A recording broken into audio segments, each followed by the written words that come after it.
तसव्वुर करें, आप दुनिया के सबसे बेहतरीन खिलाड़ी हैं। आपने सालों मेहनत की है, आपकी नजर उकाब जैसी तेज है और आप सीधे हाथ में अब पिस्टल और बेहतरीन निशानेबाजी के लिए मशहूर हो। अब जरा सोचें कि पलक झपकते ही आपका वो सीधा हाथ गायब हो जाए, सिर्फ जख्मी नहीं बल्कि हमेशा के लिए खत्म। एक आम इंसान इसे अपनी जिंदगी का सबसे बुरा हादसा और तबाही कहेगा, लेकिन कैरोली टैकेक ने इसे सिर्फ एक छोटा सा हादसा कहा।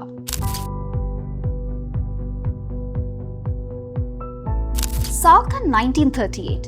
कैरोली हंगरी की फौज में सार्जेंट और उस वक्त दुनिया के नंबर 1 पिस्टल शूटर थे।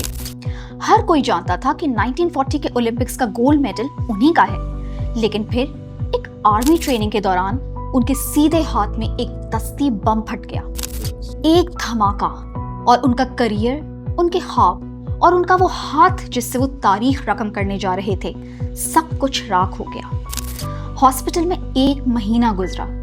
दुनिया ने समझा कैरोली का खेल खत्म। लोग उन पर तरस खा रहे थे, लेकिन दूसरी तरफ कैरोली कुछ ऐसा करने जा रहे थे जिसका कोई तसव्वुर भी नहीं कर सकता था।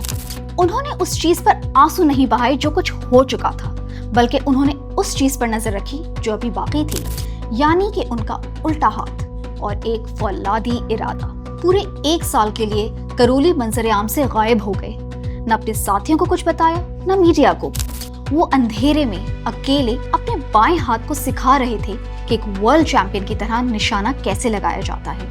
वो हाथ जिसने इससे पहले कभी पिस्टल छुआ तक नहीं था।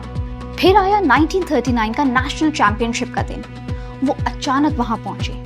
उनके पुराने साथियों ने आगे बढ़कर अफसोस किया और कहा, कैरोली, ये देखकर बहुत अच्छा लगा कि तुम हमारा हौसला बढ़ाने के लिए यहाँ आए हो।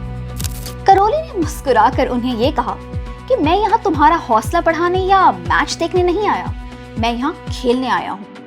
लेकिन किस्मत उनका मजीद इम्तिहान लेना चाहती थी। जब वो 1940 के ओलंपिक्स के लिए तैयार हुए तो दूसरी जंग अजीम शुरू हो गई।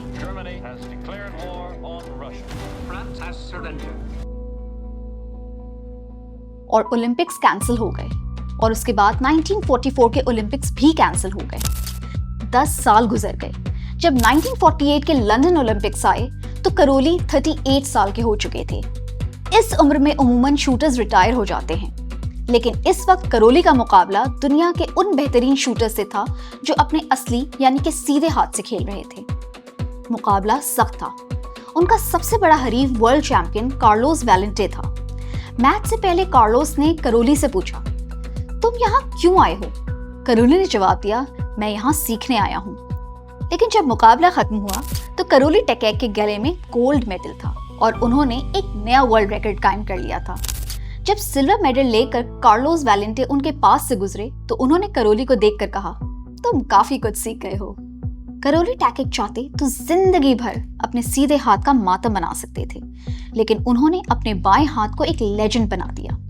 ये कहानी सिर्फ एक खेल की नहीं, बल्कि ये हम सबकी कहानी है। जिंदगी जब आपसे कोई चीज छीन लेती है तो ये मत देखें कि क्या खो गया, बल्कि ये देखें कि क्या बाकी है और इससे क्या मौजे अचीव किए जा सकते हैं।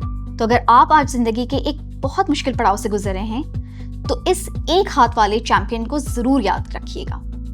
तो अगर आपको इस चैंपियन की स्टोरी अच्छी लगी तो कमेंट्स के जरिए हमें अपनी राय से जरूर आगाह कीजिएगा और लाइक, शेयर और सब्सक्राइब जरूर कीजिएगा। टेक केयर, अल्लाह हाफिज।